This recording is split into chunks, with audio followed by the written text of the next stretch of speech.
Estimados amigos, quiero darles la bienvenida a todos ustedes a esta séptima sesión de conferencias en el marco del Congreso Internacional de Políticas Públicas de nuestra Academia de Ingeniería. Es de todos reconocido que el acceso al agua y los servicios de salud son un derecho para todos los mexicanos.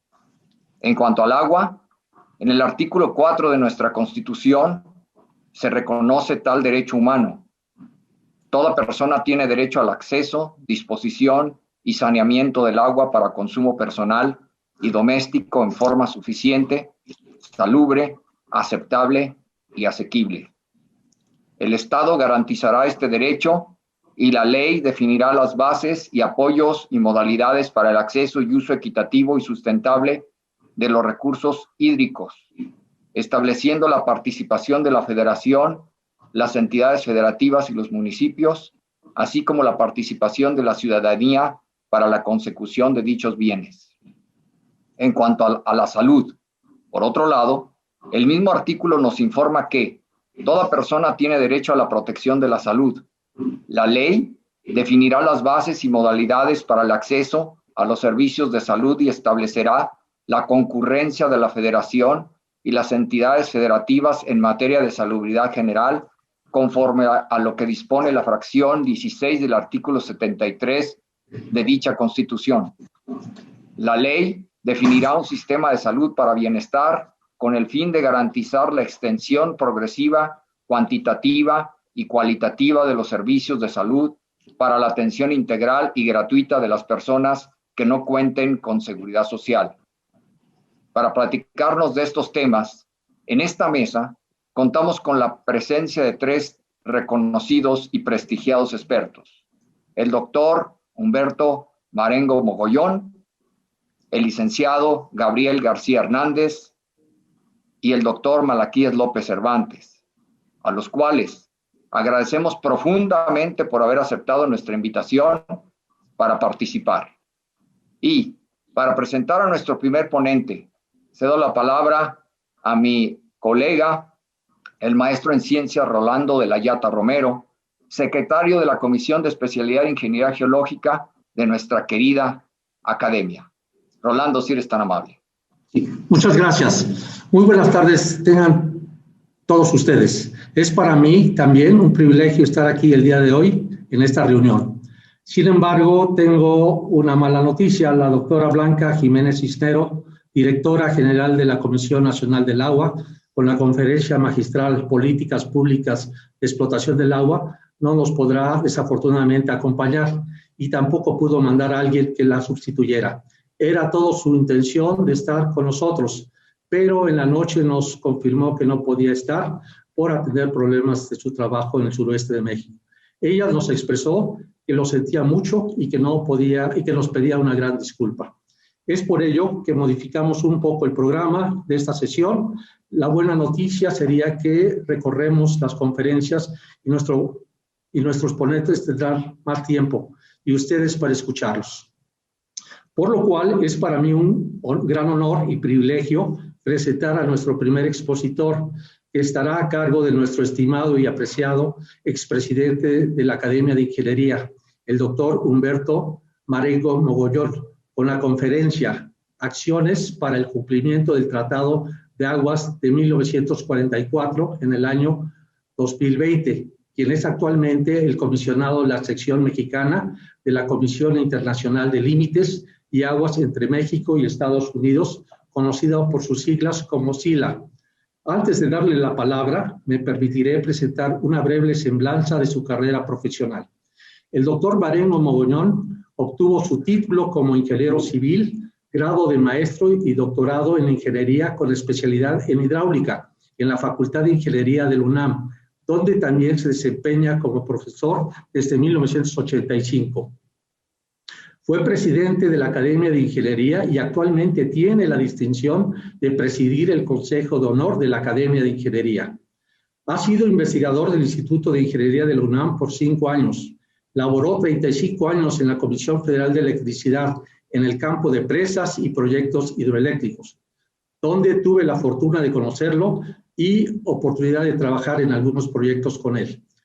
Es investigador nacional del CONACYT desde 1998 y es poseedor de los Premios Nacionales de Ingeniería Civil a los mejores artículos técnicos de 1999, 2001, 2007, otorgados por el Colegio de Ingenieros Civiles de México. Es miembro regular de la Academia Mexicana de Ciencias y miembro de la Asociación de Ingenieros Civiles de los Estados Unidos de Norteamérica. Actualmente es presidente del 19º Consejo Directivo de la Asociación Mexicana de Hidráulica.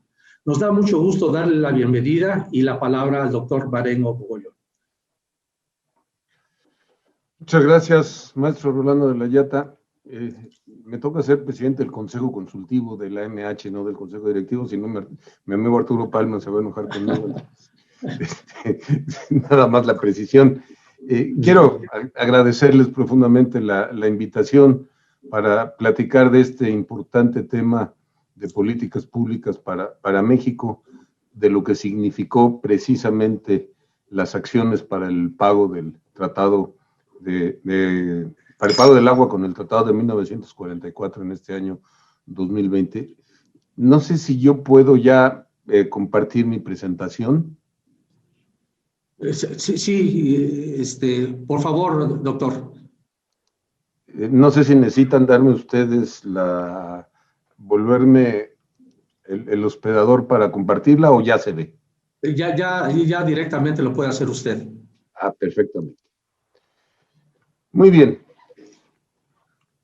Las cuencas transfronterizas en el mundo, a diferencia de lo que muchos piensan, son numerosas. Hay 276 cuencas transfronterizas en las que el 46% de la superficie terrestre está cubierta por cuencas de ríos transfronterizos y existen del orden de 150 tratados de aguas transfronterizas en varios de los continentes. Un ejemplo que siempre se toma en cuenta es el de nosotros en México con los Estados Unidos por su antigüedad y un ejemplo para los que se dedican a la ingeniería de presas en la parte hidroeléctrica es precisamente el del río Paraná con la presa de Itaipú que comparten Brasil y Paraguay. Existen 450 acuerdos firmados y yo quisiera señalar que ningún tratado es perfecto, que el proceso para su firma requiere mucho tiempo, que dan origen a reclamos, que se definen posturas, hay enfrentamiento, calentamiento en todos los procesos. El tema se vuelve un irritante para las relaciones bilaterales. Y finalmente se dan las condiciones para sentarse a negociar. Viene un periodo de negociación, una serie de modificaciones de posturas y finalmente se firman los tratados y los ratifican los senados, de los países. Pasan los años y vienen las críticas, como sucedió ahora con este proceso que vivimos este año. Hay un desconocimiento de la historia y en muchas ocasiones se juzgan bajo las condiciones actuales, no de cuando se establecieron los tratados. Tal vez la SILA sea una de las instituciones más antiguas que como gobierno tenemos en la parte diplomática, en la parte técnica. Tiene 131 años de antigüedad. Esta línea de tiempo les muestra lo que ha sido el proceso desde 1848, cuando se firma el Tratado de Paz, hasta 1889, donde se establece la primera Comisión Internacional de Límites entre México y los Estados Unidos. Han venido varias acciones. En 1906 se firma la distribución de aguas del Río Grande que nos permite aquí en Ciudad Juárez recibir agua de los Estados Unidos. En 1933 vino una rectificación del río Bravo en el Valle de Juárez y en 1944, con 76 años de antigüedad a la fecha, se firma el Tratado de Distribución de Aguas Internacionales. Posteriormente la SILA firma en el 63 la solución a la problemática del chamizal y finalmente, bueno, dentro de toda esta línea de tiempo, hay un tratado para resolver las diferencias fronterizas y mantener los ríos Bravo y Colorado. Estas son algunas de las acciones importantes en las que yo quisiera destacar que en 1882 es la primera vez que aparece el nombre de la Comisión Internacional de Límites y su manera de funcionar. Doctor, no se observa su presentación. Entonces, lo que yo creo que tiene que suceder, El share. maestro de la Yata, es que me tienen que hacer hospedador de la sesión. Hola, O sea, doctor. Una disculpa, usted puede compartir ya su pantalla. ¿Ya lo puedo compartir? ¿Ahí ya se ve? No, no lo estamos observando todavía. ¿Cómo hago el compartir mi pantalla? En la parte inferior de la plataforma tiene la opción de compartir pantalla y después deberá seleccionar la pantalla que guste compartir. Toda la razón, el error es mío y yo Ahí está, doctor. Muchísimas gracias. Les pido una disculpa, por favor. Bien, entonces en 1889, para no regresarnos, se establece la Comisión Internacional de Límites ya de forma permanente. Y como les comentaba, hubieron una serie de sucesos en las que fundamentalmente en 1906 viene un acuerdo para asignar anualmente 74 millones de metros cúbicos de agua al río Bravo. Esto no forma parte del Tratado de 1944, es un evento independiente. En 1944 viene precisamente el Tratado de la Distribución de Aguas entre México y los Estados Unidos. Es un instrumento jurídico que norma la relación entre ambos países, nos permite distribuir las aguas de los ríos Colorado y Bravo, amplía el mandato de la Comisión Internacional de Límites y crea la SILA como un organismo internacional técnico. En sí, el mecanismo que sigue la SILA se establece a través de actas donde se rige el criterio de distribución de las aguas para cada país, da el orden de prioridad para el uso de las aguas, las bases de cooperación para la construcción conjunta de las obras hidráulicas en los ríos internacionales y permite el desarrollo de los procedimientos para medición y contabilidad de las aguas de los ríos. Vienen una serie de sucesos, como les comentaba, en 1963, el de la rectificación del río Chamizal, y esta lámina les muestra a ustedes lo que es la Comisión Internacional de Límites y Aguas. Hay una sección mexicana, una sección estadounidense, ambas cuentan con un comisionado nombrado por los presidentes de cada país. Ambas comisiones tienen un secretario, 2 ingenieros principales y un consejero legal. Este es lo que les comentaba de la distribución del agua del río Bravo, y en el Tratado del 44 se establece la distribución de aguas de los ríos Colorado y Bravo entre ambos países. En este tratado se establece que Estados Unidos entregará a México 1.850 millones de metros cúbicos anuales y podrá llegarse hasta 2.097 millones de metros cúbicos en el río Colorado, y en casos de extrema sequía se reducen las entregas de México en la misma proporción que a los usuarios estadounidenses.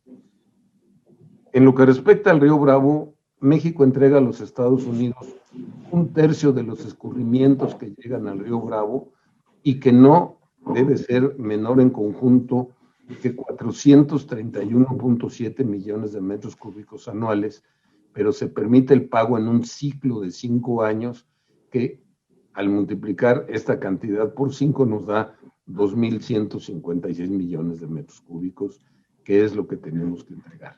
La diferencia del río Colorado con el río Bravo es que en el caso de extrema sequía, los faltantes que existieran al final de un ciclo, por fuerza, se tienen que reponer en el ciclo siguiente del agua.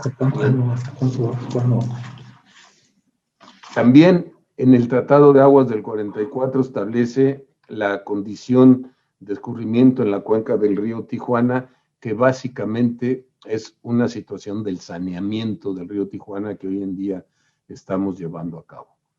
Esta fotografía les muestra a ustedes la firma del tratado del 44, el 3 de febrero de ese año, en la que el comisionado mexicano era Rafael Fernández Magregor, y con esto empezó la construcción de la infraestructura hidráulica para aprovechar las aguas que en un momento dado se habían acordado.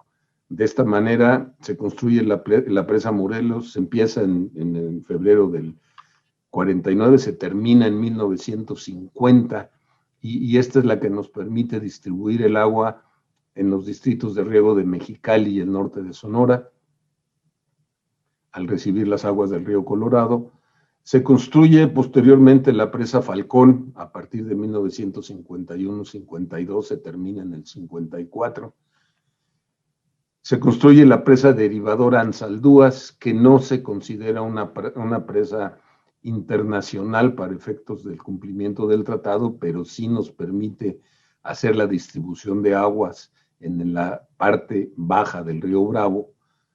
Esta foto les muestra a ustedes la firma de la Convención del Chamizal, del Acta 218 de la Cuenca del Colorado, y en 1964 empieza la construcción de la Presa de la Amistad, que se termina en 1969.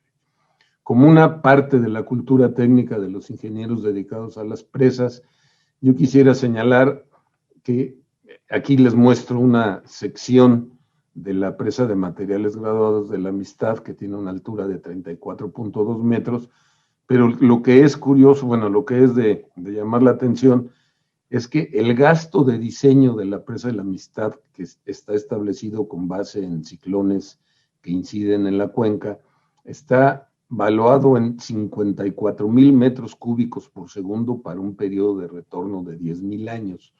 El máximo gasto registrado ya con mediciones han sido 6,920 metros cúbicos por segundo en el año 2010 con el huracán Alexander. Sin embargo, hay un registro anterior a la medición detallada que hoy en día hacemos. Hay un registro de 30,000 metros cúbicos por segundo que pasaron por este sitio de la presa. Esto hace que la presa de la Amistad tenga un gasto de diseño, el vertedor de la presa de la Amistad tenga un gasto de diseño de 43,690 metros cúbicos por segundo, que es el mayor gasto de diseño en toda la infraestructura hidráulica que tiene México. Esta es una vista de la sección gravedad de la presa de la Amistad con su vertedor, con su obra de excedencias. Y aquí entraría yo a las áreas de lo que significan los dos ríos, el río Colorado y el río Bravo. En el río Colorado, permítanme empezar con el río Tijuana, es una cuenca pequeña en la que la mayor parte de la cuenca pertenece a México, pero el río Tijuana en un momento dado escurre hacia los Estados Unidos y descarga dentro del territorio estadounidense. Por eso hoy en día estamos haciendo un importante trabajo de saneamiento en esta cuenca en conjunto con la Conagua y en conjunto con el gobierno del estado de Baja California. La cuenca del río Colorado es una gran cuenca de 634,840 kilómetros cuadrados. Para dimensionarlo ustedes, la presa del Infiernillo tiene 108,000 kilómetros cuadrados. Este río tiene prácticamente 6 veces su tamaño. En la mayor parte de la cuenca pertenece a los Estados Unidos, y en México solamente tenemos 3,840 kilómetros cuadrados en la descarga del río Colorado. Aquí debo señalar a ustedes también que cuando no se había llegado al acuerdo, en Estados Unidos se hizo un canal, el canal Todoamericano, con la pretensión de usar todas las aguas del río Colorado dentro del territorio estadounidense sin cederle agua a México. La cuenca del río Bravo es una cuenca también muy grande, de 444,000 kilómetros cuadrados, 4 veces el Infiernillo, en la que prácticamente tenemos una proporción muy similar, tanto Estados Unidos como nosotros. En el caso del río Colorado, como lo señalé anteriormente, recibimos 1.850 millones de metros cúbicos de un río que tiene un escurrimiento medio anual de 18,000 millones de metros cúbicos. Algunos de ustedes dirán, ¿es mucho o es poco? Es el escurrimiento que tiene el Grijalva en el sitio de la presa de Peñitas. Es un gran río, el río Colorado, y los americanos hicieron la presa Hoover y la presa Glen Canyon para su regulación. México recibe más agua que Wyoming, recibe más agua que el estado de Nevada, recibe más agua que el estado de Nuevo México y casi tanta agua como el estado de Utah. Verdaderamente es una negociación muy adecuada, muy exitosa para México, el recibir esta agua, que además tiene la enorme ventaja que las recibimos regulada por las presas de los Estados Unidos. La presa Morelos, que les mostré anteriormente, lo único que nos permite es distribuir el agua en los distritos de riego, pero la regulación del río Colorado sucede en territorio americano. Esta es la cuenca del río Bravo. Hay gente que dice que no debimos pagar el tratado porque en un momento dado los ríos principales del río del Bravo provienen del lado mexicano, lo cual no es verdad. Hay numerosos ríos que provienen de los Estados Unidos. Y la cuenca del río Bravo, con toda su infraestructura hidráulica, se las muestro en esta lámina.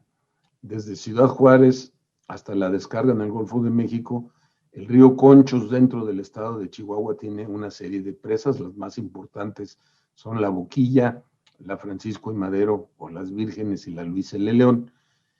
Vienen las dos presas internacionales, la Amistad y Falcón, que es donde sí se establece el uso y el pago de los tratados del agua, y hay una serie de presas del lado mexicano, la Venustiano Carranza, la Marte R. Gómez, las Lajas y el Cuchillo en el río San Juan. Insistiría con ustedes que para efectos de pago del tratado de agua, solamente está establecido en el tratado que puede hacerse con las presas internacionales y sus afluentes. Es decir, la parte baja del Bravo no entran dentro del tratado de aguas. Este tratado, en un momento dado, da una distribución equitativa de las aguas para ambos países. Estas cantidades ya las señalé. En ocasiones se interpreta o se percibe que México tendría la opción de no cumplirlo, lo cual es totalmente erróneo.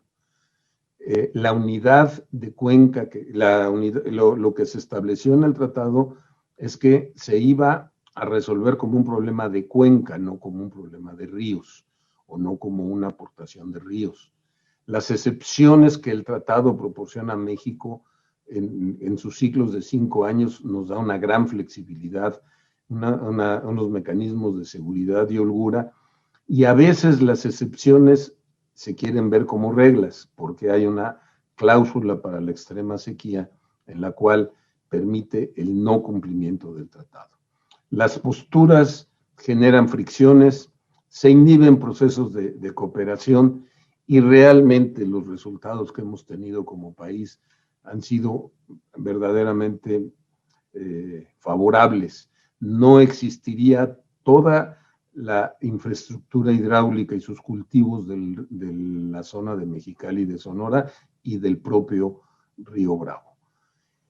El tratado establece que en caso de una extraordinaria sequía o de serio accidente en los sistemas hidráulicos de los afluentes mexicanos que hagan difícil para México dejar escurrir la cantidad anual, en un momento dado podría haber alguna excepción, pero esa excepción no nos quita que dentro del ciclo de 5 años, los faltantes que existieran tendríamos que cumplirlos. Esto quiere decir que, a fin de cuentas, podemos tener años secos que se tienen que cumplir dentro del ciclo de 5 años, pero si tuviésemos un ciclo con deficiencias, en el ciclo siguiente se tendría que cumplir completamente el adeudo que se tenía anteriormente. En resumen, el Tratado de Aguas del 44 asigna agua por derecho, tanto a México como a Estados Unidos. No es opción el no cumplirlo. A Estados Unidos se le asigna un mínimo anual de 431.7 millones de metros cúbicos que se tienen que dejar escurrir para su uso a los Estados Unidos, y los negociadores mexicanos y el gobierno mexicano tuvieron presentes en todo momento la obligación de México con cumplir el tratado. Los negociadores mexicanos también encontraron y consideraron la variabilidad de los escurrimientos del río Bravo y plantearon excepciones y dejaron en la SILA un instrumento idóneo para solucionar discrepancias que suscitaran las diversas interpretaciones del tratado. Esto se recogió en el Acta 234 el 2 de diciembre del 2019, en el que México tendría que cumplir las deficiencias en caso de que se presentara una condición de extraordinaria sequía o de escurrimientos deficitarios. Nos sucedió en el ciclo 34. En el ciclo anterior a este del 2020, tuvimos un déficit de casi 325 millones de metros cúbicos. Para cumplir el ciclo 35, teníamos que pagar el volumen anterior más los 2.158 millones de metros cúbicos que están convenidos. Y en un momento dado, las asignaciones de agua en los usuarios de la cuenca fueron cubiertas prácticamente en todos los casos por parte de la Conagua. Esto quiere decir que la sequía extraordinaria no puede aplicarse de una forma unilateral. Sucedió este año 2020 que el estado de Chihuahua entró en sequía, pero no fue una sequía extraordinaria porque para que esto se considere de esta manera en el tratado, tiene que suceder en ambos países. Tiene que haber escurrimientos muy bajos o nulos en los dos lados, lo que no sucedió. Tiene que haber muy bajos almacenamientos en las presas, lo que no sucedió. Y tiene que haber recortes a los usos, particularmente los hidroagrícolas, que tampoco sucedió. Entonces, no se pudo aplicar el término de extraordinaria sequía para el ciclo 35. ¿Qué significaba no cumplir el compromiso de México, como varias voces lo comentaron y lo dijeron reiteradamente? Significaría la posibilidad de que los Estados Unidos denunciase el no cumplimiento del tratado, que se busque una renegociación bajo condiciones desfavorables para México, perder esa flexibilidad de los 5 años, y que se presentaran demandas por daños y perjuicios. Esto ya ocurrió a principios de los años del año 2000, de los 2000, y no prosperó. Fue una demanda por decenas de millones de dólares, y no prosperó porque se presentó ante el Tratado de Libre Comercio, no como una denuncia de no cumplimiento del Tratado de Aguas. Quisiera, si ustedes me lo permiten, hacer un recuento de lo que había o de lo que se había contemplado en el pago para el Tratado de 1944.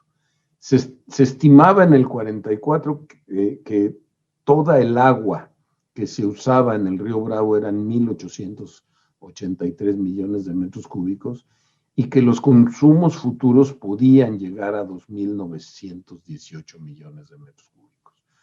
Hoy en día, en 1945, el río Conchos usaba 843 millones de metros cúbicos y el consumo que actualmente usa el Concho son 1.356 millones de metros cúbicos. Esto se observa en esta tabla.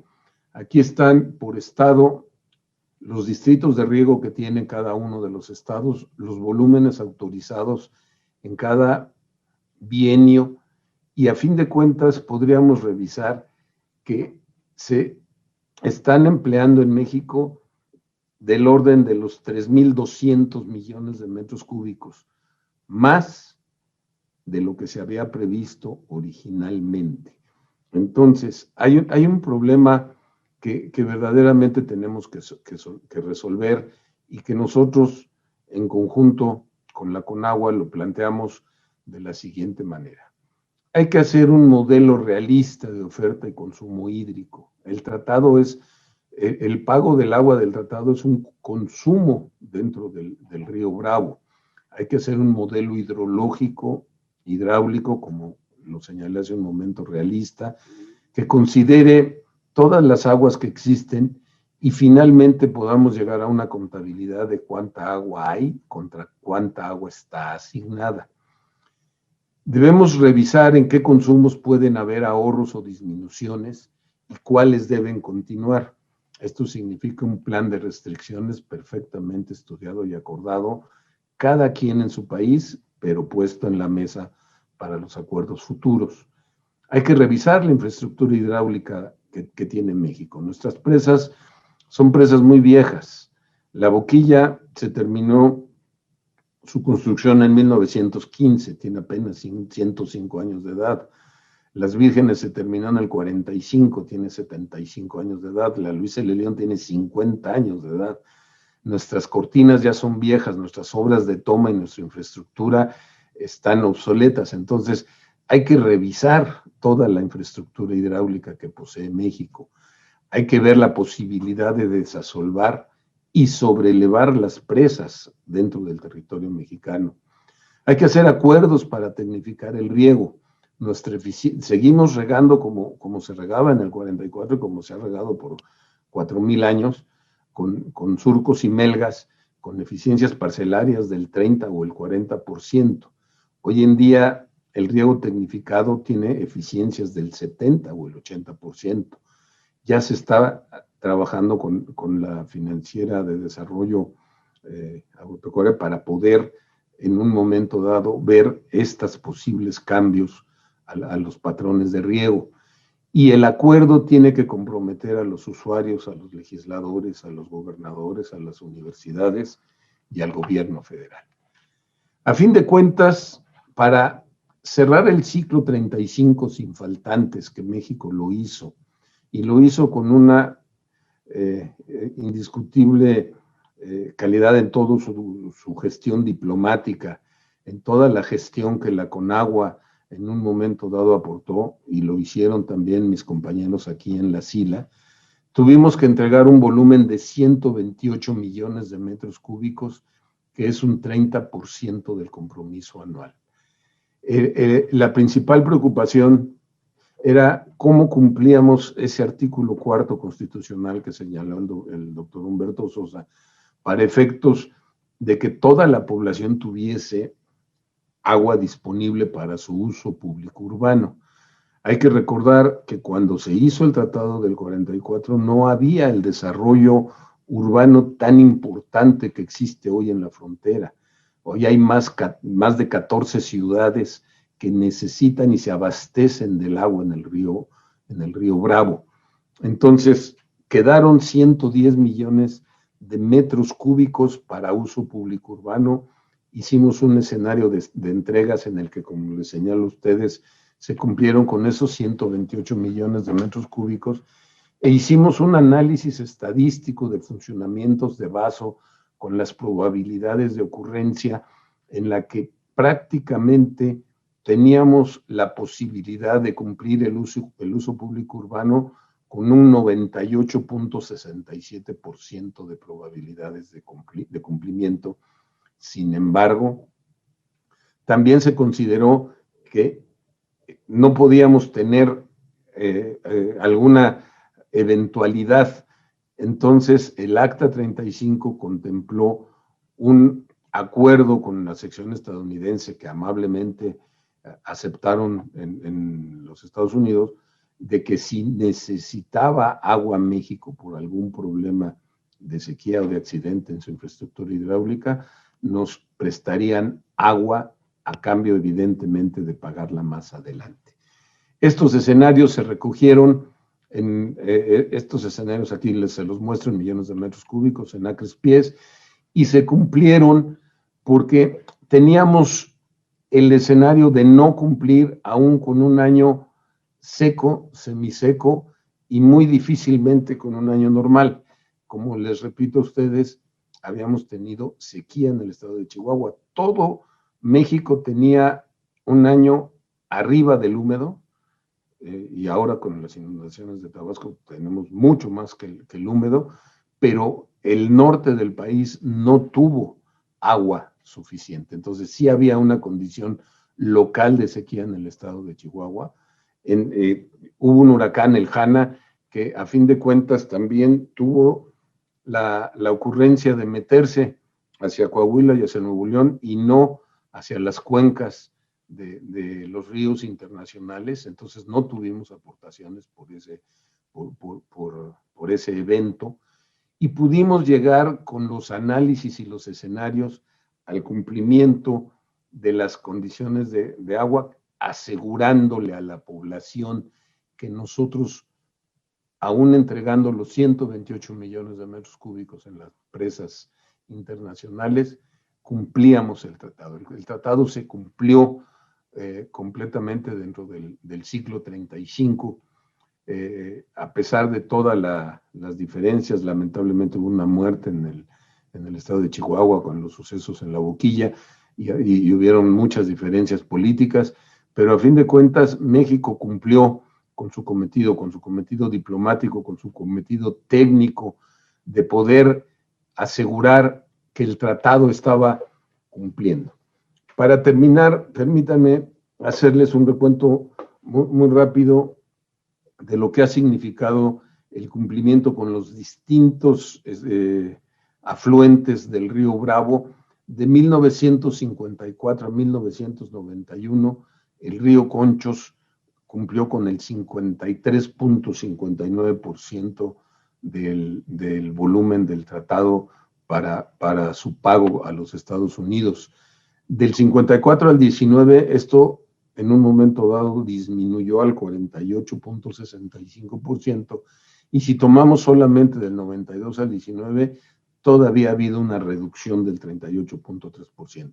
Yo les insisto que además de estas reducciones, han habido el estrés y la necesidad de guardar agua para el uso público urbano en las ciudades fronterizas, que es la prioridad que en un momento dado tuvo la Secretaría de Relaciones Exteriores con el canciller Ebrard y con el maestro Roberto Velasco, director general de América del Norte, y que tuvo la CONAGUA, nosotros obligadamente para ello. También han habido comentarios de que en un momento dado la SILA maneja la información a su modo y que no somos transparentes. Nosotros tenemos una red de estaciones telemétricas distribuidas en toda la frontera, con 62 estaciones hidrométricas, 9 climatológicas. Hacemos pública la información en las páginas de internet, definimos y mostramos las asignaciones y los almacenamientos en todas las presas, reportamos los afluentes mexicanos y estadounidenses, reportamos las entradas y extracciones internacionales y los escurrimientos. Estas páginas de internet están aquí señaladas, las pueden ustedes consultar sin ningún problema, y esta información también nos lleva a que cuando hicimos las 14 reuniones internacionales bilaterales para el cumplimiento del tratado, estábamos vistos en todos lados. O sea, la sección estadounidense conocía perfectamente cómo estábamos nosotros para efectos de cumplimientos y de escurrimientos, y que además lo pudimos lograr adecuadamente en tiempo y forma, y México cumplió su compromiso, cumplió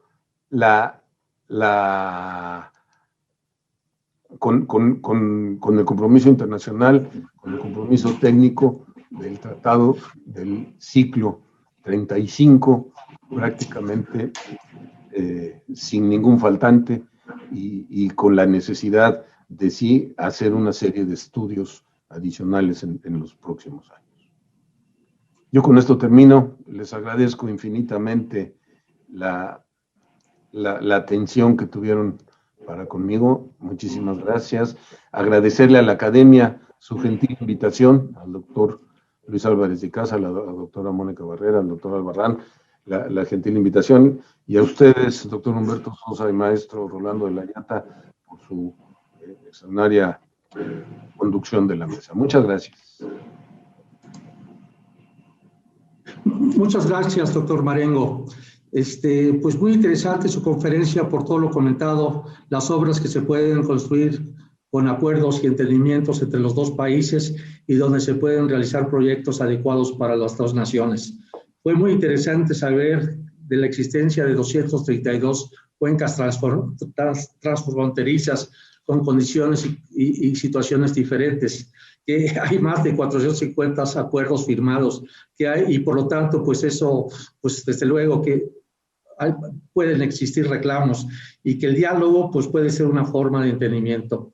Y la explicación tan interesante que nos da sobre la problemática y la solución que tuvieron con la entrega a Estados Unidos del agua recientemente y cómo lo solucionaron. Ingeniero, el doctor Humberto Marengo, pues muchas gracias, le agradecemos mucho su presentación y su valioso tiempo. Muchas gracias. Le cedemos ahora el micrófono al doctor Humberto Sosa Azuela, quien continuará con la presentación de nuestros siguientes ponentes. Muchas gracias. Hasta luego. Gracias. Gracias, estimadísimo Rolando, por tu presentación. Quiero continuar con el programa y quiero darles una noticia. Por cuestiones de última hora, el licenciado Gabriel García Hernández, quien iba a hablarnos acerca de las políticas relacionadas con el bienestar y los pendientes relacionados con materia de ingeniería, no pudo acompañarnos. Y eso es por cuestiones pues, de trabajo, las cuales pues, en situaciones como estas se justifican. En cambio, será la maestra Eunice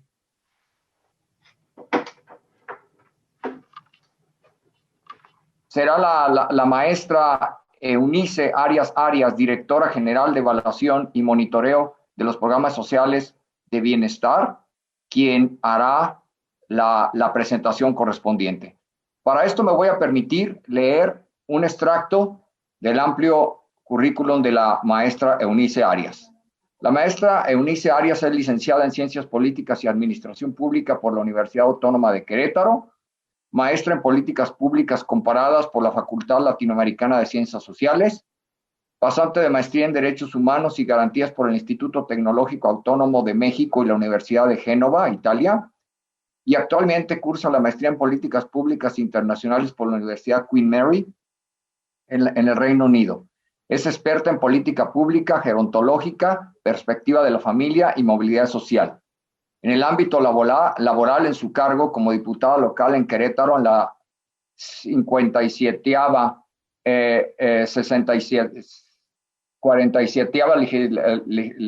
legislatura, destaca su trabajo en favor de las mujeres y su participación en la delegación mexicana frente a la 58 sesión de la Comisión de Condición Jurídica y Social de la Mujer de la ONU a las Mujeres en Nueva York. Fue delegada federal del Instituto Nacional de Personas Adultas Mayores, INAPAN, en Querétaro. Asimismo, fungió como asesora de la Comisión del Desarrollo Social del Senado de la República en la 44ª legislatura. Fue titular de la Unidad de Planeación y Relaciones Internacionales de la Secretaría del Bienestar y formó parte de los grupos de trabajo para el Foro Político de alto nivel bajo los auspicios del Consejo Económico Social, ECOSOC, y asesora técnica de la 4ª reunión de ministros y altas autoridades de desarrollo social de la OEA.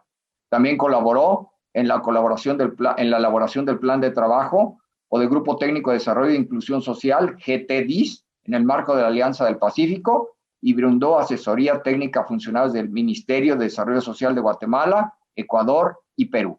Actualmente, como ya dije, es directora general de evaluación de monitoreo de programas sociales de Secretaría de Bienestar y además representante de la dependencia ante el Comité Fonatur y de la Secretaría de turismo. Bueno, pues podría continuar yo leyendo. Entonces, los dejo, por favor, con la maestra Eunice Arias. Gracias. Hola, doctor. Muchas gracias por su amable intervención para la presentación que nos acaba de leer. Espero poder llenar las expectativas con esa lectura que acaba de dar. Y bueno, pues antes que nada quiero ofrecerles a nombre del maestro Gabriel García una sentida disculpa. Él por cuestiones de agenda no podrá acompañarles, pero bueno, pues me parece que uno de los grandes retos que vamos a abordar de la ingeniería en la política social justamente tiene que ver con darle voz a la perspectiva de mujeres jóvenes en cómo se hace la política social.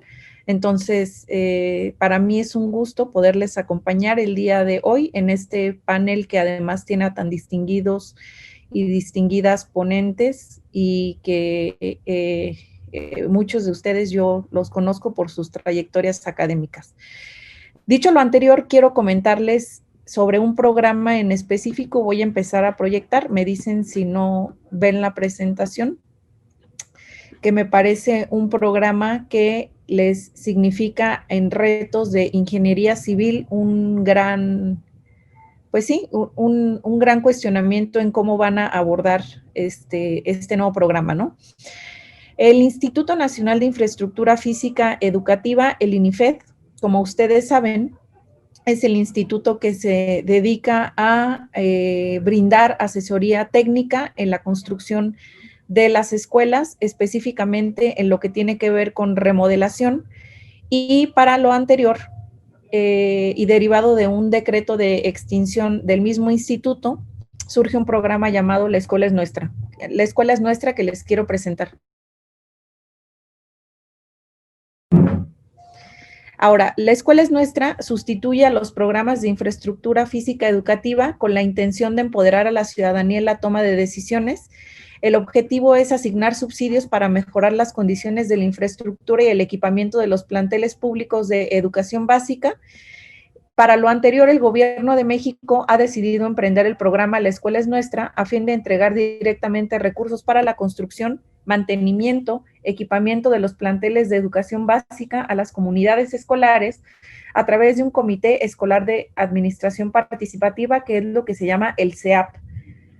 El programa será coordinado por la Secretaría de Educación Pública, la SEP, y contará con la participación de la Secretaría de Bienestar a través de las delegaciones de programas para el desarrollo. Las delegaciones de programas para el desarrollo, solamente como una pequeña acotación, son lo que a partir de la reforma a la Ley Orgánica de la Administración Pública Federal, anteriormente eran las delegaciones de Sedesol, ahora simplemente se llaman las delegaciones de programas para el desarrollo. Y la asignación de recursos se determinará en función de la disponibilidad presupuestal y la matrícula de acuerdo al siguiente cuadro. En el grupo 1, de 0 a 50 alumnos, se entrega hasta 150,000 pesos. En el grupo 2, que es de 51 a 150 alumnos, se otorgan hasta 200,000 pesos. Y en el grupo 3, de 151 y más alumnos, hasta 500,000 pesos. ¿Cuáles son los objetivos específicos del programa? Dignificar las condiciones de las escuelas, por un lado. Número 2, evitar la corrupción. Número 3, agilizar la entrega de los recursos. Número 4, impulsar la organización popular. Número 5, promover la integración de comunidades escolares. Y número 6, reactivar las economías locales. ¿Por qué hablamos aquí de reactivar las economías locales? Digo, creo que casi todos los numerales que acabo de leer son obvios. Dignificar las condiciones de las escuelas tiene que ver con la inversión directa y sin intermediarios del gobierno para la modificación de cada una de las necesidades que tengan de infraestructura física educativa. Pero cuando hablamos de reactivar las economías locales, partimos de la premisa de que cuando otorgamos un recurso directo a la comunidad lo va a ir a ejercer en proveedores locales. Aquí, ¿cuál es el reto específico que nosotros vemos para la ingeniería? Si anteriormente el Instituto de Infraestructura Física Educativa era quien brindaba, según la Ley de Educación y la Ley General de Infraestructura Física Educativa, todo el seguimiento para que se pudiera hacer la construcción de la escuela y la modificación, digo nada más como acotación, toda la legislación en materia de educación es concurrente, lo que quiere decir que tanto los legisladores locales como los legisladores federales tienen injerencia al respecto. Ahora, quien da seguimiento son los estados a través de los institutos de infraestructura física educativa, por un lado, al tener en cuenta que al final los planteles son un tramo de responsabilidad estatal, y segunda, los comités escolares de administración participativa, a través de un ingeniero o un arquitecto con cédula profesional, que es lo que indica el programa. Entonces, imagínense lo grande que es esto. Anteriormente, solamente los DROs podían dar, los DROs del INIFED además podían dar seguimiento a la obra que estaban realizando las comunidades. Ahora los arquitectos e ingenieros con cédula profesional, especialistas de la construcción, pueden también asesorar a los comités escolares de administración participativa, evidentemente siguiendo las normas oficiales mexicanas que le aplican a la infraestructura física educativa, la Ley General de Infraestructura Física Educativa, la Ley de Educación, etcétera. Gracias, profesor. Eunice. Sí. Hola, coordinador. ¿Qué tal? Perdón la interrupción.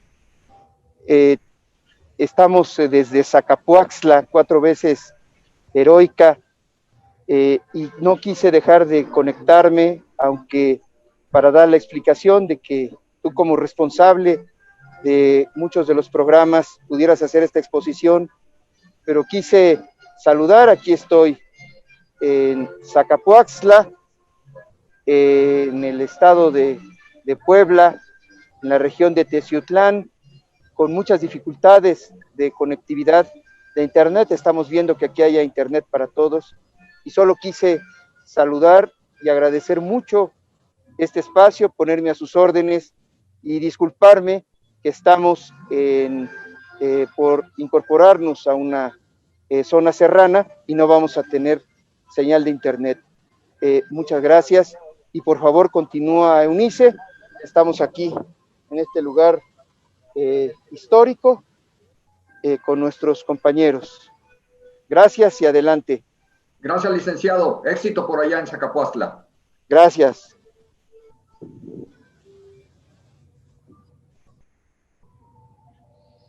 Bueno, qué bueno que se pudo conectar para que ustedes vean de viva voz cómo es que es operar los programas sociales en todo el país.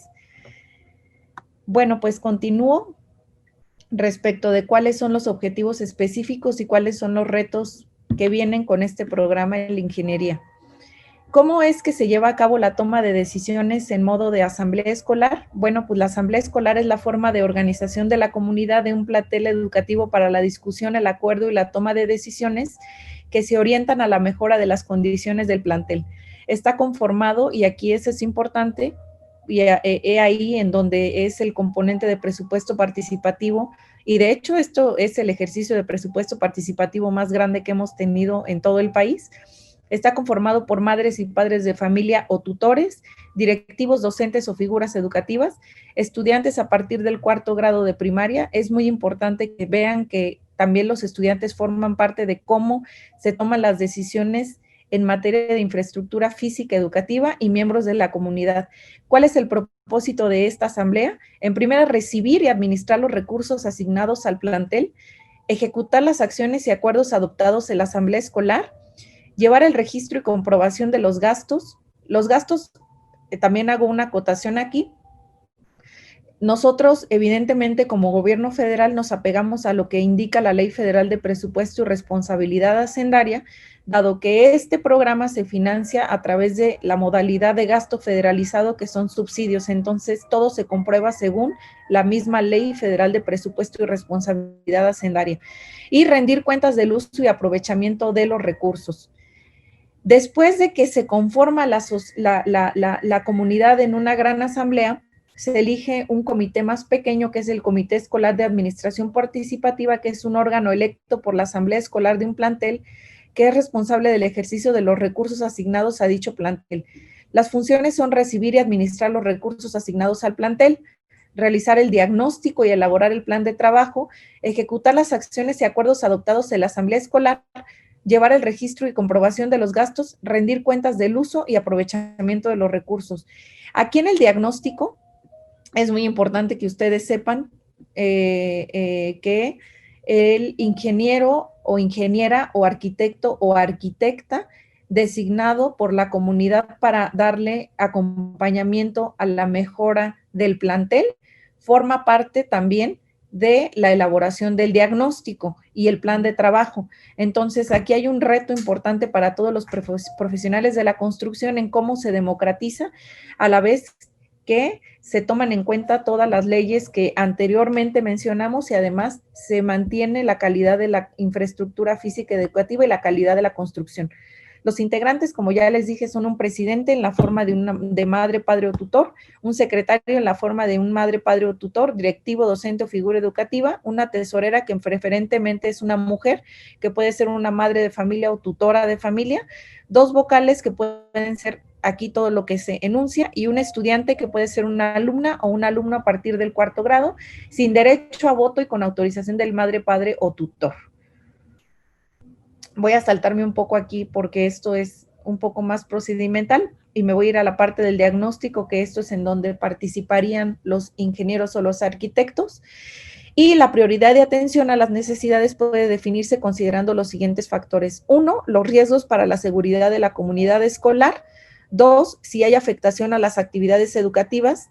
3, si hay un impacto negativo en el medio ambiente. 4, si hay un deterioro del aspecto y la funcionalidad de los espacios educativos, o si hay un agravamiento del deterioro por falta de atención oportuna. Digamos que esas serían las prioridades que se han enlistado para utilizar los recursos y eso es lo que esperaríamos de parte de los profesionales de la construcción en materia de priorización de atención a las necesidades de cada uno de los planteles. El uso de los recursos, aquí está, se pueden utilizar en equipamiento, materiales y servicios, que pueden ser todo lo que se enuncia ahí, mesas, sillas, televisiones, impresoras, libros, etcétera. En acciones acciones menores que pueden ser mantenimiento a mobiliario escolar, reparación de equipo, áreas verdes, pintura, impermeabilización, etcétera, etcétera. Y las acciones mayores de construcción, que ustedes ya las conocen bien, construcción y reconstrucción, o una construcción de un aula, una construcción de una rampa, dormitorios para profesores, sanitarios. Ahorita en lo de la pandemia, de hecho, se construyeron muchos sanitarios y redes de agua potable y cisternas también.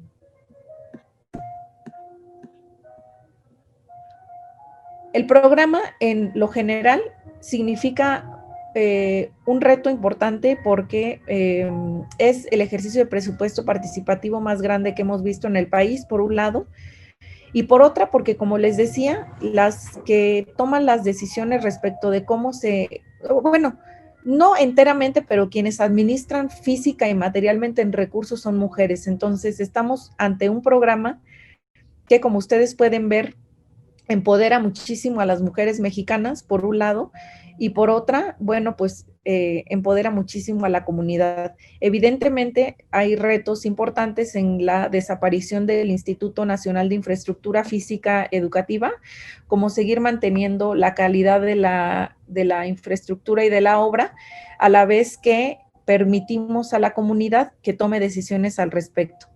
De nuestra parte, digamos, hay muchísimos mecanismos de evaluación, de monitoreo, de comprobación, de seguimiento de la obra física, pero en lo general es lo que significa el programa, y los retos creo que son amplios para cada uno de ustedes, especialmente para la ingeniería civil, y son los que se enunciaron en la presentación.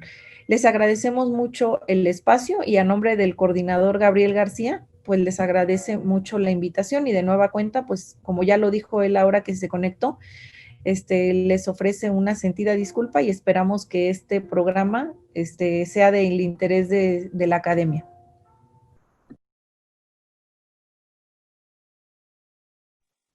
Bien, maestra Eunice, queremos agradecer en todo lo que cabe por su presentación. Comprendemos, pues, que como funcionarios, a veces, nuestro tiempo depende precisamente de las acciones que tengamos que emprender, y pues queda muy bien justificada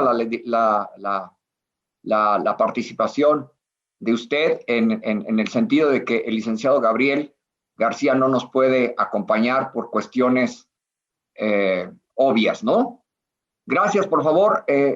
Le pido que por favor extienda nuestro agradecimiento al licenciado Gabriel García.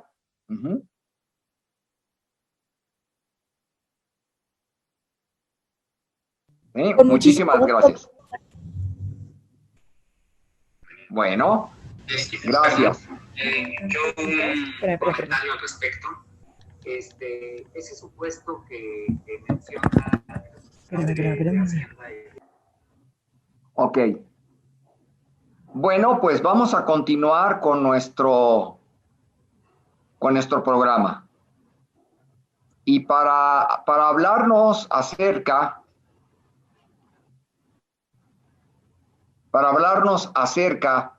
de la salud, conforme a la introducción que ya dimos, y cómo ésta constituye o se constituye como el núcleo del bienestar de los mexicanos, contamos con la presencia del doctor Malaquías López Cervantes. Permítanme leer un extracto de su amplísimo currículum. El doctor Malaquías López Cervantes es profesor titular C definitivo en el Departamento de Salud Pública de la Facultad de Medicina de la Universidad Nacional Autónoma de México. Es médico cirujano egresado de la Facultad de Medicina de la misma universidad, maestro en Salud Pública y doctor en Filosofía en la Universidad de Yale, con énfasis en la disciplina de epidemiología, tan necesaria en nuestros días, por cierto. Es miembro titular de la Academia Nacional de Medicina y miembro de la Academia Mexicana de Ciencias. Es investigador nacional nivel 3 del Sistema Nacional de Investigadores, SNI, del Consejo Nacional de Ciencia y Tecnología. Ha ocupado diversos cargos en la Secretaría de Salud. Ha recibido también múltiples premios y distinciones nacionales e internacionales, entre los que destaca el premio al Mérito Salud Pública Dr. Gerardo Varela, concedido por el Consejo de Salubridad General.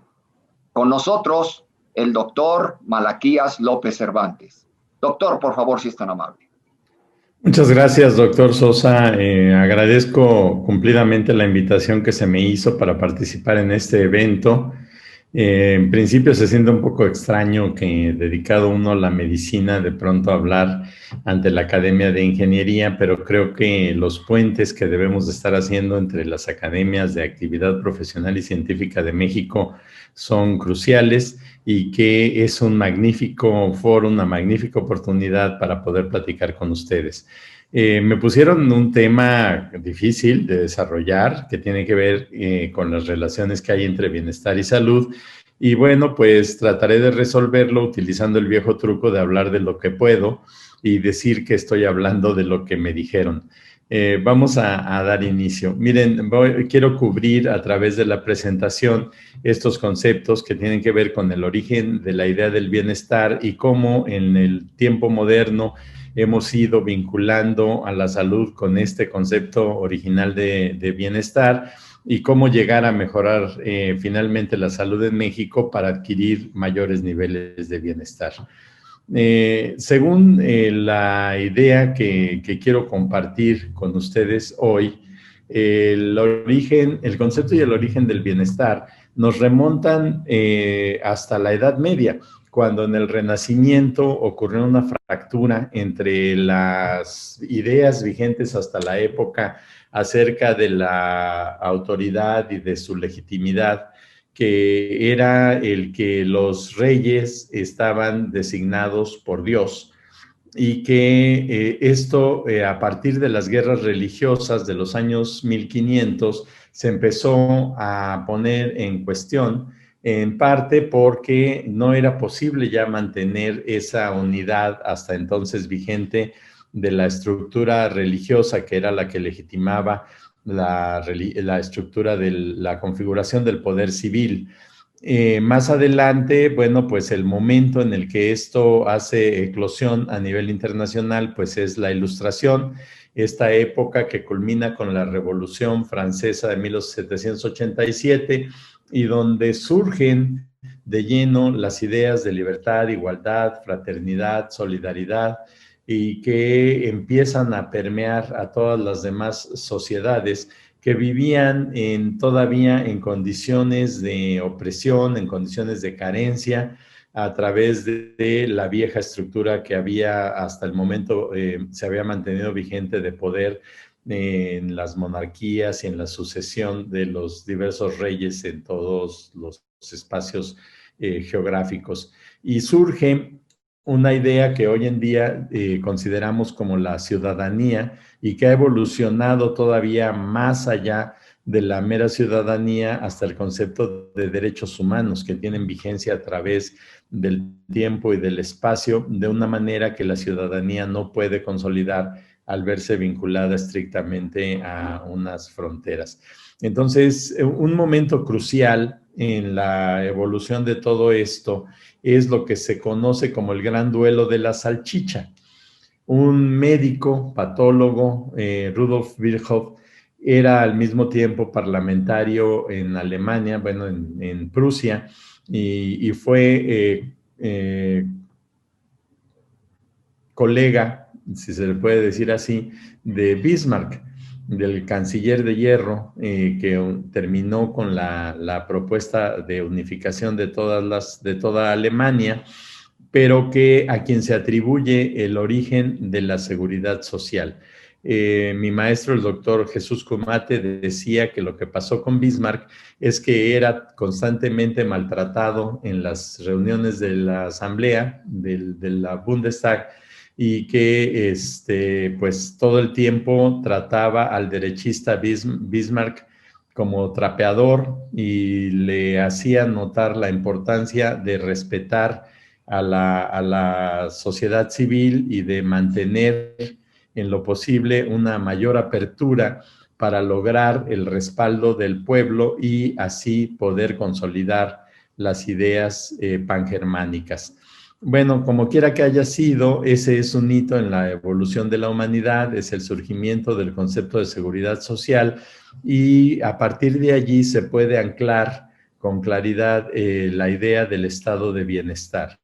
Entonces nos aparece este concepto de bienestar que nos dice que es una aspiración, que se trata de la satisfacción de las necesidades de las personas a través de la organización social y del establecimiento de diversos mecanismos a través de las formas de gobierno orientados a la identificación y a la satisfacción de las necesidades, las cuales no son homogéneas para todas las personas en una comunidad, por ejemplo, entre adultos y niños, entre hombres y mujeres, pues aparecen diversas condiciones, diversas necesidades y la función que tiene el Estado es ir satisfaciendo todas estas áreas de necesidad para poder configurar su propia legitimidad. Entonces, la idea de bienestar pues se sustenta en pilares tales como ofrecer a la sociedad la garantía de un ingreso, la garantía de servicios sociales y la garantía de una legislación que le permite saber dónde se encuentra y a qué es lo que puede aspirar. Y todo esto configura el marco general moderno de los derechos sociales. Entonces, en términos de servicios sociales, las áreas, las dimensiones fundamentales tienen que ver con la educación, con el trabajo, con la salud, con la vivienda y con la alimentación. Aquí ven ustedes resaltado el concepto de salud, que es el que a mí me corresponde, y esto me permite a mí establecer el puente para poder tratar de abordar la temática que se me planteó para esta mañana. Entonces, les decía, originalmente partimos del concepto bismarckiano de seguridad social y llegamos a uno más moderno que ha sido utilizado, al menos en México, en años recientes, que es el concepto de protección social. Y la diferencia es el grado de compromiso que tiene el Estado con la satisfacción de las dimensiones que había mencionado. Básicamente, en el caso de México, con el pago de una garantía de cesantía o de retiro, que ha sido uno de los ejes de la política social en los años recientes, que hoy en día es motivo de gran discusión en México acerca de qué tanto se le debe de garantizar una percepción económica a cada miembro de la sociedad en función de su condición actual, pero olvidando esto, dejando esto a un ladito, me quiero enfocar ahora en el tema de la salud. La salud creo que es uno de los principales puntos de partida para el mundo moderno. Yo diría que tiene un ancla muy importante, que es esta lámina que está aquí del lado derecho, que se refiere al informe de Sir William Beveridge, en el cual se plantea que no puede ser que se permita en la sociedad que el acceso a los servicios de salud dependa de la capacidad de pago. Si pudiéramos nosotros aceptar que en la sociedad el que paga recibe, en el caso de salud, entonces tendríamos una desigualdad extrema, porque solamente las personas con mayores recursos podrían tener acceso a los mejores servicios, que serían los más cotizados. En cambio, dentro de la noción del estado de bienestar moderno, se plantea que la salud es posiblemente la columna vertebral del bienestar, aceptando la idea de que sin salud nada se tiene. Con salud todo es posible, pero sin salud absolutamente nada es posible. Y pues el extremo de la pérdida de la salud, que llamamos la muerte, pues nos demuestra que en esa condición es en la única en la que podríamos decir que todos somos iguales. Nadie requiere ni oxígeno, ni dinero, ni nada para mantenerse en esa condición, pero pues esa es la única a la que nadie quiere llegar durante toda su trayectoria. Bueno, la salud, al igual que el bienestar, es también un proceso dinámico. Entonces, más que tratarse de un estado, lo que hacemos es referencia a un hecho que es el de sentirnos bien, de sentirnos sano. Si ustedes visitan la página de la Organización Mundial de la Salud, van a encontrar una definición que se refiere a un estado y dice es el estado de completo bienestar y no solamente la ausencia de enfermedad. Decía otro de mis maestros, el doctor José Laguna, que pues uno solamente alcanza el completo estado de bienestar cuando está muerto, porque es cuando realmente todo lo demás ya no nos importa y pues esa no puede ser la referencia a la condición de salud. En cambio, al decir sentirse sano, nosotros podemos reconocer y aceptar una variedad de circunstancias como la que se menciona en este ejemplo, que nos refiere a que una persona que, por ejemplo, hubiese perdido una pierna, si recibe un tratamiento adecuado, puede llegar a restablecerse y a ser funcional.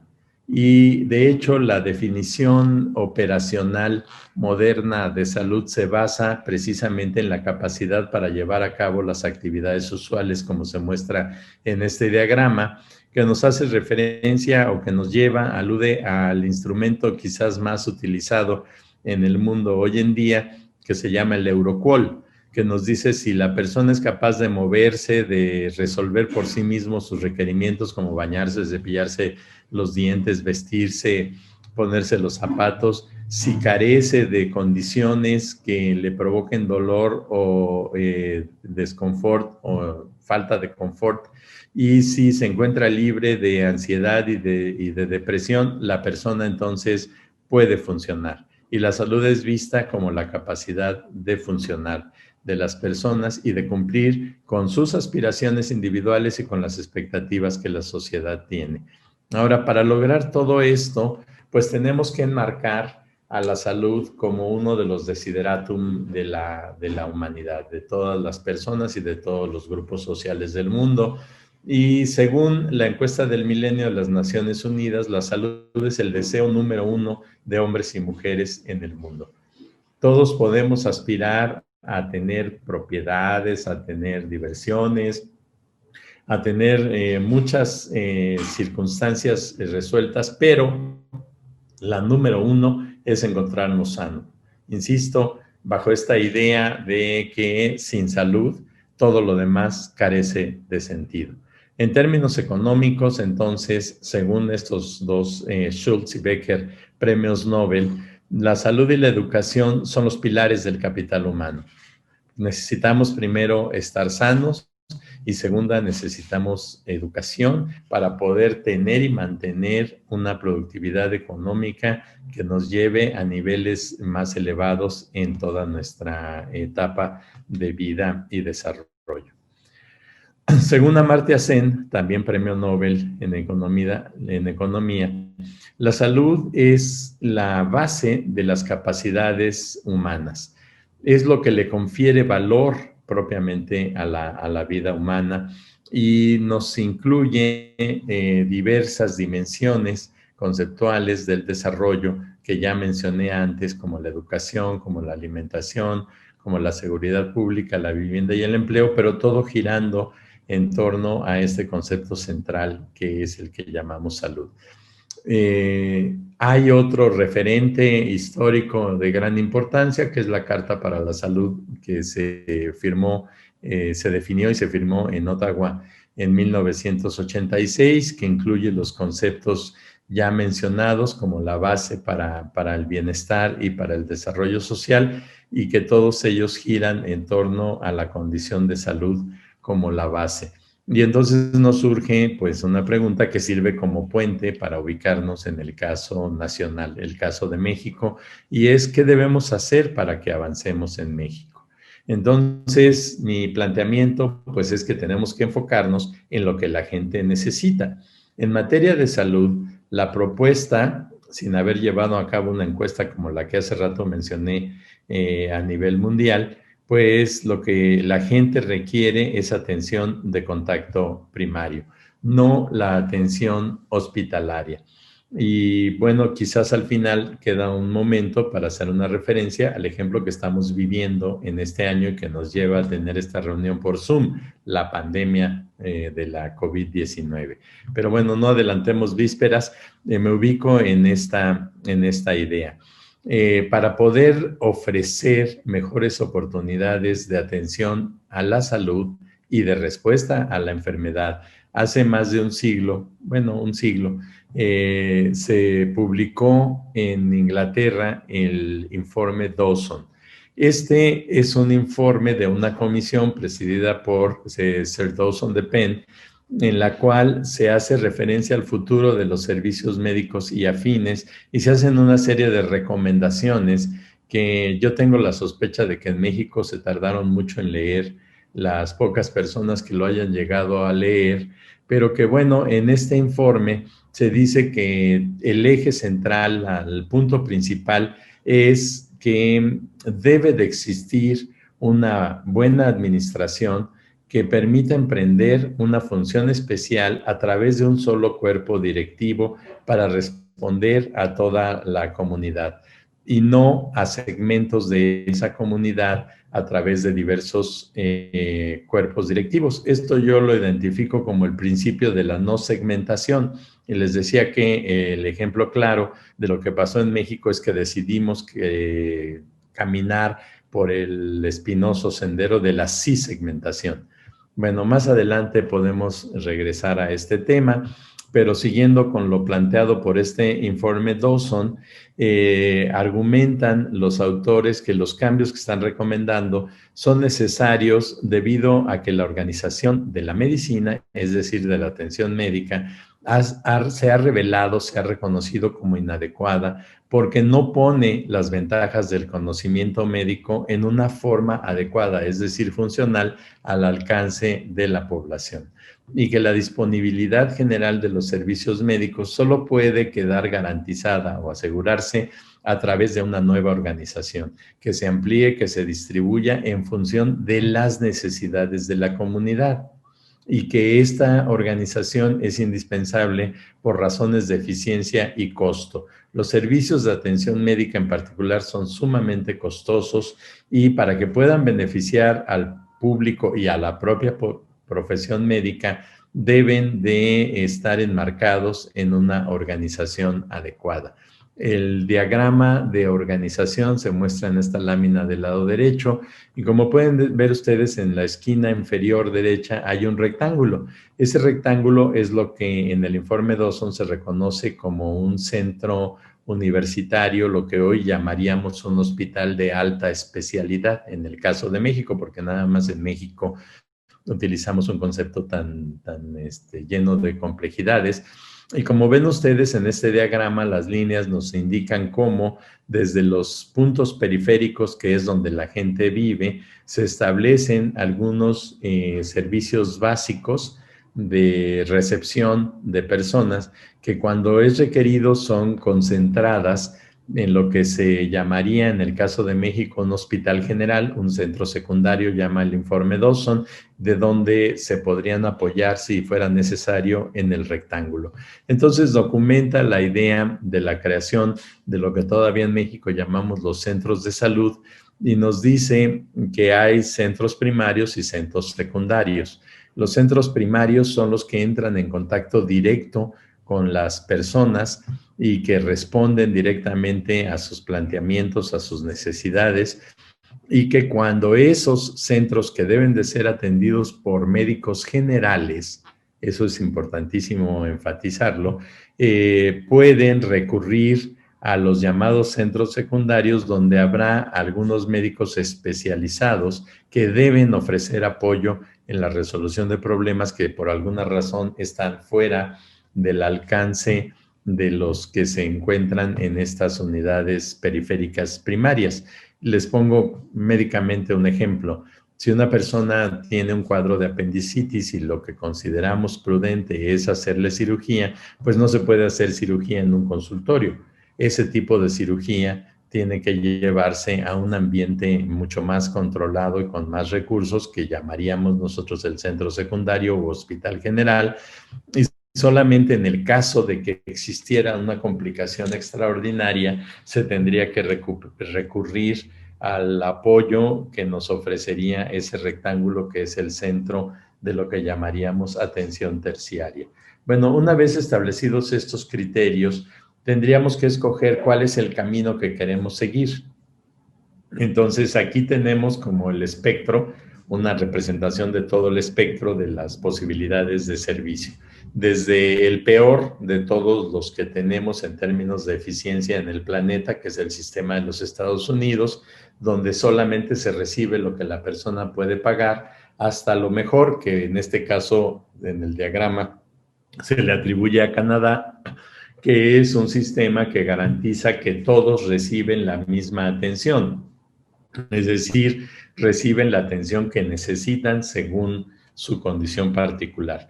Pasando por otro que típicamente corresponde al continente europeo, donde la inmensa mayoría de la población recibe una atención que suele ser la atención que se requiere, pero tenemos una fracción pequeña que recibe una mejor atención, que puede expresarse incluso nada más como condiciones de hotelería.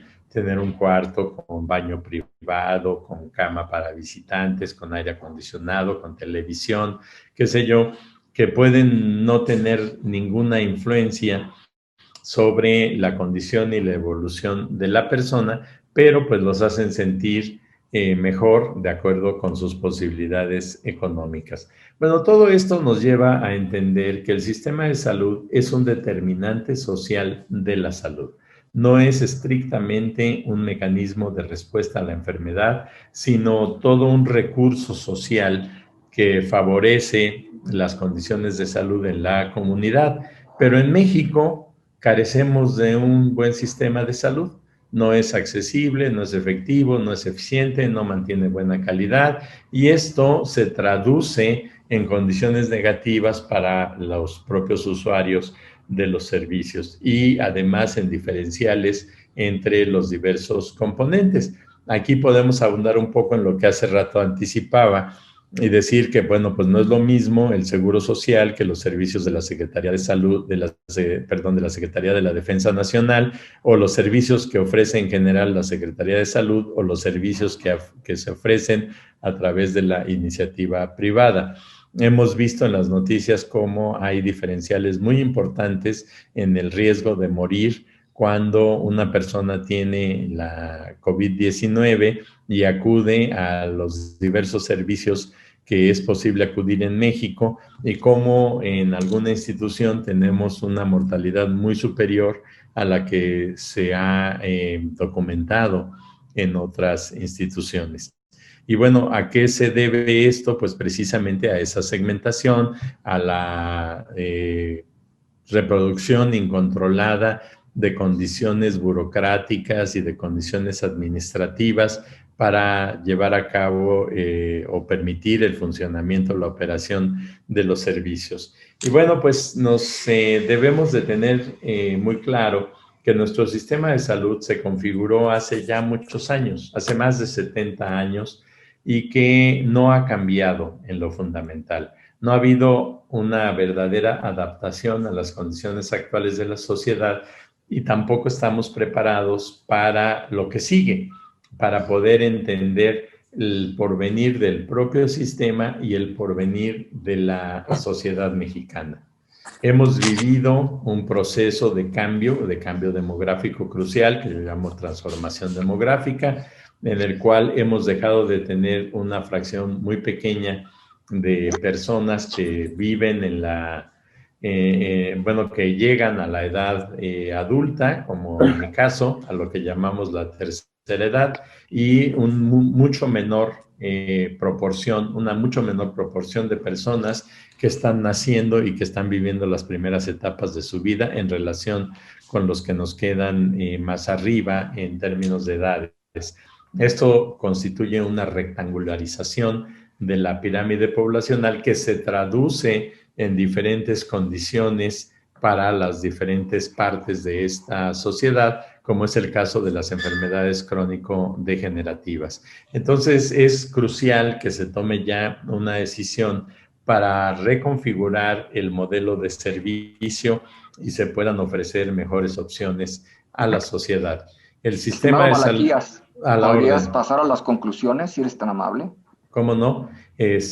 Bueno, entonces, pues permítanme plantear la conclusión en este punto.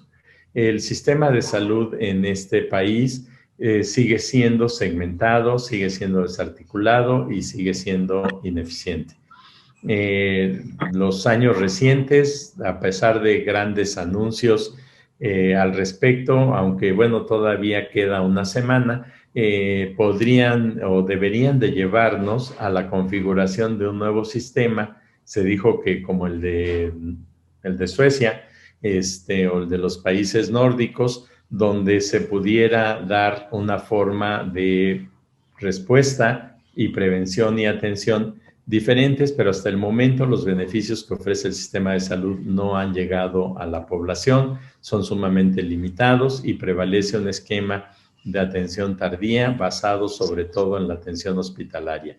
Y aunque se dijo en esta etapa administrativa de México que se iba a establecer un modelo de atención primaria a la salud, APS-I, pues todavía no sabemos en qué consiste y el área del gobierno federal, que era una subsecretaría de salud que estaba precisamente promoviendo este abordaje, pues desapareció recientemente.